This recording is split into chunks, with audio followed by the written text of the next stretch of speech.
நான் மருத்துவர் சரவணகுமரன். நம்ம மாவட்டம் வந்து நாகை மாவட்டம், வேதாரண்யம் வட்டம், குரோவக்குளம் அப்படிங்கிற ஒரு வில்லேஜ். இந்த வில்லேஜில் வந்து கிட்டத்தட்ட 2014 ஒரு 10 ஆண்டுகளுக்கு மேலாக நம்ம விதை பாதுகாப்பு அப்படிங்கிற ஒரு பணியை செஞ்சுக்கிட்டு வர்றோம். அந்த விதைகள் அப்படிங்கிறதுல வந்து மரபு நெல் ரகங்களை வந்து தமிழ்நாடு மற்றும் இந்தியாவுடைய மற்ற மாநிலங்களிலிருந்து சேகரித்து அதை பாதுகாத்து பராமரித்து இனத்தூய்மையுடன் வந்து விவசாயிகளுக்கு வந்து கொண்டு போய் சேர்த்தல் அப்படிங்கிற ஒரு பணியை தான் நம்ம செஞ்சுட்டு வர்றோம். அதனுடைய பகுதியாக நிலம் நீர் சார்ந்து அதை பாதுகாப்பு சார்ந்து அதனுடைய வளமூட்டல் சார்ந்து நம்ம வந்து பேசிட்டு வர்றோம். அது சார்ந்து பயணப்பட்டுருக்கோம். இப்போ நம்ம வந்து இந்த டிஸ்கஷனில் முழுக்க விதை சார்ந்த விஷயங்களை வந்து நம்ம பார்க்கலாம். அதில் இருக்கக்கூடிய இடர்பாடுகள், அது எப்படி பண்ணால் ஒரு சிறப்பு வாய்ந்ததாக இருக்கும் அப்படிங்கிறத நம்ம பேசலாம். விதைகளை பொறுத்த வரைக்கும் இப்போ வந்து ஒரு காட்டியானம் இருக்குது, ஒரு குடவாடு இருக்குது, ஒரு மாப்பிள்ளை சம்பா இருக்குது, ஒரு கருப்பு கவுனி இருக்குது அப்படின்னா அது வந்து எல்லா விதைகளும் எல்லா பகுதிகளுக்குமான விதைகள் கிடையாது. முதல்ல ஒரு பாரம்பரிய விவசாயம் அல்லது இயற்கை வழி வேளாண்மை நம்ம செய்யணும் அப்படின்னா நம்மளுடைய இடத்தினுடைய தன்மை எப்படிப்பட்டது, அது மாதிரி நிலத்தினுடைய தன்மை, அது வந்து அப்லேண்ட் மிட்லேண்ட் லோலேண்ட் அப்படின்னு நம்ம பிரிப்போம். நிலத்தினுடைய தன்மையை அது பள்ளமான பகுதியா அல்லது மேடான பகுதியா அல்லது மலை சார்ந்த பகுதிகளா அப்படின்னு சொல்லி நம்ம பிரிப்போம். எவ்வளோ நீர் இருப்பதில் இருக்கும் அதுக்கடுத்து பார்த்திங்கன்னா மண்ணினுடைய தன்மை, அது வந்து களிமண்ணா அல்லது வந்து மணல்வாரி தன்மையா அல்லது செம்மண்ணா அல்லது கலப்பு மண்ணா அல்லது சரளையா அல்லது மலைப்பாங்கான பகுதிகளா அப்படின்னு பொறுத்து நம்ம வந்து மண்ணினுடைய தன்மையை பொறுத்து நம்ம வந்து டிசைட் பண்ண அடுத்து எந்த விதைகளை தேர்வு பண்ணணும் அப்படின்னு சொல்லி. அதுக்கடுத்து பார்த்திங்கன்னா விதை தேர்வு, நம்ம என்ன விதையை தேர்வு பண்ண போகிறோம். வெண்மை ரகங்கள், அது வெண்மை நிற அரிசி தரக்கூடிய ரகங்களும் உண்டு, செந்நிற அரிசி தரக்கூடிய ரகங்களும் உண்டு, கருப்பு நிறம் தரக்கூடிய அரிசிகளும் உண்டு.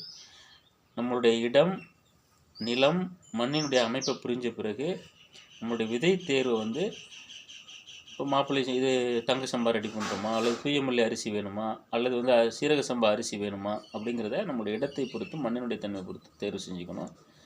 அதுக்கடுத்து வந்து அது எவ்வளவு நாட்பட்ட பயிர், இந்த நாள் அளவு அப்படிங்கிறது அதனுடைய சூரிய ஒளியை வந்து எவ்வளவு கிரகிக்குது அப்படிங்கிறத பொறுத்து ஃபோட்டோ சென்சிட்டிவிட்டி அப்படின்னு சொல்லுவோம். ஒளிச்சேர்க்கை சார்ந்து வரக்கூடிய ஒரு விடயம். இப்போ காட்டையானம் அப்படிங்கிறது 180 நாள் ஒரு பயிர். அது மிகவும் உயரமாக வளரக்கூடிய ஒரு ரகம். இந்த உயரமாக வளரக்கூடிய ரகம் அப்படிங்கிறது அதற்கான நீர் தேவை வந்து நம்மள்கிட்ட இருக்குதா, அது பள்ளமான பகுதி, ஏன்னா அது வந்து உயரமாக வளருது அப்படின்னா அதனுடைய மரபு பண்பில் வந்து அது வந்து ஒரு பள்ளமான இடத்திற்கான ஒரு பயிர் அப்படிங்கிறத நம்ம மனதில் கொண்டு நம்ம வந்து அந்த பயிரை வந்து தேர்வு செய்யணும். அதேமாதிரி ஒரு சீரக சம்பாவை வந்து பள்ளமான பகுதியில் தேர்வு செய்யக்கூடாது, ஏன்னா அது உயரம் கம்மியாக வளரக்கூடியது. சன்ன ரக அரிசி, வெண்மை அரிசி, 120 நாள் ரகம். அதை பொறுத்து நம்முடைய நீர் ஆதாரங்களை பொறுத்து இது அப்லேண்ட் அப்படின்னு சொல்லுவோம். மேட்டு நிலங்களுக்கான ஒரு பயிராக நம்ம பயிர் செய்தோம் அப்படின்னா ஈல்டு அப்படிங்கிறது விளைச்சல் திறன் அப்படிங்கிறத பொறுத்து தான் நம்முடைய மிக முக்கியமாக எல்லா விவசாயிகளும் எதிர்பார்க்கக்கூடியது விளைச்சல் திறன். அந்த விளைச்சல் திறனை வந்து தீர்மானிக்கக்கூடியதை வந்து நம்ம அதிகப்படுத்தலாம்.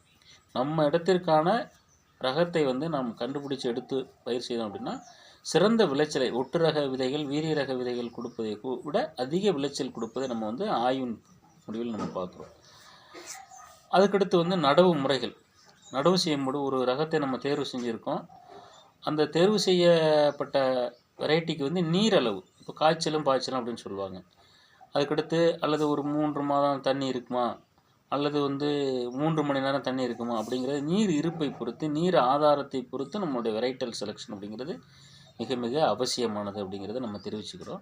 அதுக்கடுத்து வந்து நடவு முறைகளை பொறுத்த வரைக்கும் பார்த்திங்கன்னா ஒற்றை நடவு அப்படின்னு சொல்லுவாங்க, சரிங்களா. SRI மெத்தட் அப்படின்னு நம்ம சொல்லுவோம். ஒற்றை நடவு அப்படின்னு சொல்லும்போது 1 நாட்டு அல்லது 2 நாட்டுகள் கூட வச்சுக்கலாம். அதனுடைய இடைவெளி, சரிங்களா. இப்போ கயிறு கட்டி அதுக்கு வந்து 1 அடிக்கு 1 அடி விட்டு நடுவாங்க, அல்லது வந்து அரை அடி 15 சென்டிமீட்டர் இடைவெளி விட்டு நடுவாங்க, அல்லது 45 சென்டிமீட்டர் இடைவெளி விட்டு நடக்கூடிய நபர்கள்லாம் இருக்காங்க. 15 அல்லது 30 அல்லது 45 இந்த மாதிரி இடைவெளி அதிகப்படுத்தி நடக்கக்கூடிய நபர்கள் இருக்காங்க. அப்படி அதிகப்படியான இடைவெளி விடும்பொழுது அது வந்து அதிக தூர் விடும் அப்படிங்கிற ஒரு கணக்கில் வந்து அவங்க செய்கிறாங்க. மிக அதிகப்படியான இடைவெளி தேவையில்லை.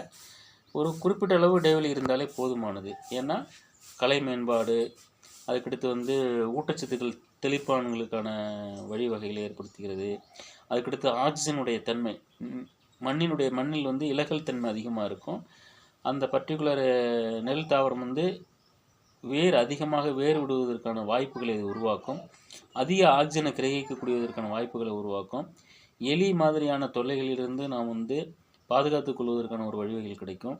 அதுக்கடுத்து வந்து பூச்சி கட்டுப்பாடு, நோய் தடுப்புகள், பயிரில் வரக்கூடிய நோய் தடுப்புகள், இதுக்கெல்லாம் வந்து அந்த இடைவெளி அப்படிங்கிறது மிக முக்கியமான ஒரு வகையாக இருக்குது.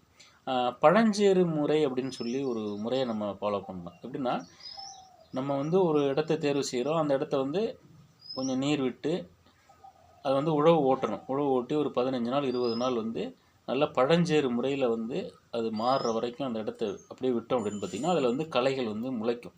திருப்பி அதை உழவு ஓட்டி ஒரு வாரம் விட்டுட்டு அதுக்கு பிறகு நம்ம நடவு போடணும். நடவு போடும்போது எந்த விதையை எடுத்து நட்டாலும், எந்த வெரைட்டி எடுத்து நட்டாலும் மிக ஆழமாக ஊனக்கூடாது. அதனுடைய முதல் கணு இருக்கும். அந்த முதல் கணு வந்து மறையாத மாதிரி வச்சு நட்டோம் அப்படின்னு பார்த்திங்கன்னா, அது ஒவ்வொரு கணுவிலிருந்து பார்த்திங்கன்னா பக்க கிளைகள் 2 பக்க கிளைகள் இருக்கும். ஒவ்வொரு பக்க கிளையிலும் அடுத்தடுத்த கிளைகள் வந்து தூர்கள் அப்படின்னு சொல்லுவோம். சரிங்களா? ஒரு ஹில் அப்படின்னு சொல்லுவோம், ஒரு குத்தடி அப்படின்னு சொல்லுவோம். அந்த ஒரு குத்தடியிலிருந்து எத்தனை தூர்கள் வருது அப்படிங்கிறத நம்ம கணக்கு பண்ணலாம். அதிக தூர்கள் வரும்பொழுது, அதிக பக்க கிளைகள் வரும்போது நமக்கு வந்து விளைச்சல் வந்து மேம்படும். சரிங்களா? அதில் இடைவெளி மிக அதிகம் இல்லாமல் ஓரளவு இடைவெளியை வந்து நம்ம ஃபிக்ஸ் பண்ணிட்டு அதுக்கு தகுந்த மாதிரி நம்ம வந்து தேர்வு செய்தல் அப்படிங்கிறது மிக முக்கியமாக இருக்குது. அந்த நடவு முறைகள் வந்து மிக முக்கியமானது. மிக ஆழமாக நம்ம ஊனுவோம் அப்படின்னா இந்த நாட்டை பக்க கிளைகளுடைய எண்ணிக்கை வந்து குறைவாக இருக்கும். அதற்கடுத்து சில நண்பர்கள் வந்து சில முறைகளை வந்து கையாளுறாங்க. எப்படின்னா பாய் நாற்றங்கால் அப்படின்னு சொல்கிறாங்க. அந்த பாய் நாற்றங்கால் முறையில் வந்து நம்ம நடவு செய்யும்போது அதனுடைய வேர்கள் வந்து அறுபடாமல் இருக்கும். அப்படி வேர்கள் அறுபடாத நாற்றுக்களை எடுத்து நடும்பொழுதும் என்ன ஆகுதுன்னா அதிக தூர்கள் வந்து இருக்குது. இப்போ ஒரு குத்தடியில் இருக்கக்கூடிய ஒரு 10-20 தூர் இருக்குது, 30 தூர்கள் பக்க கிளைகள் வருதுன்னா 30 கிளைகள் வந்து நமக்கு ஈல்டு கொடுக்காது. 30 கிளைகள் இருக்குன்னா ஒரு 20 கிளைகள் ஈல்டு கொடுக்கும், ஒரு 25 கிளைகள் ஈல்டு கொடுக்கும். சரிங்களா? அதனால் ஈல்டினுடைய அளவு அப்படிங்கிறது அதிகப்படுவதற்கான வாய்ப்புகளும் உண்டு. நல்ல மணிகள் நம்ம கிடைப்பதற்கான வாய்ப்புகள் உண்டு. இதற்கு அடுத்து நம்ம வந்து செய்ய வேண்டியது, இந்த களை கட்டுப்பாடுக்கு பழஞ்சேறு முறை செஞ்சோம் அப்படின்னா களை கட்டுப்பாடு மிக எளிமையான முறையில் வந்து நம்ம களையை கட்டுப்படுத்தலாம். அதுக்கடுத்து வந்து நீரினுடைய அளவை வந்து குறைச்சி அதிகப்படுத்தி காய்ச்சலும் பாய்ச்சலும் அப்படிங்கிற முறையில் செஞ்சோம்னாலும் நம்மளுடைய பக்க கிளைகள் அதிகமாகும். அதன் மூலம் வந்து விளைச்சல் திறனை வந்து மேம்படுத்தலாம். விளைச்சலை மட்டுமே நம்ம கணக்கில் கொண்டு மரபு நெல் ரகங்களை வந்து நம்ம கையில் எடுக்க முடியாது. சில ரகங்கள் வந்து குறைவான விளைச்சல் தரக்கூடிய ரகங்களாக தான் இருக்கும், சில ரகங்கள் அதிக விளைச்சல் தரக்கூடியதாக இருக்கும். இன்னொன்று வந்து மரபு நெல் ரகங்களை பொறுத்த வரைக்குமே என்ன ஒரு கணிப்புக்கு போகிறாங்க அப்படின்னு பார்த்திங்கன்னா, இது எல்லாமே மருத்துவ குணம் உடையது. மருத்துவ குணம் அப்படிங்கிறது 2வது பட்சம் தான். உணவு அப்படிங்கிறது என்ன? நிலத்தோடு நீர்.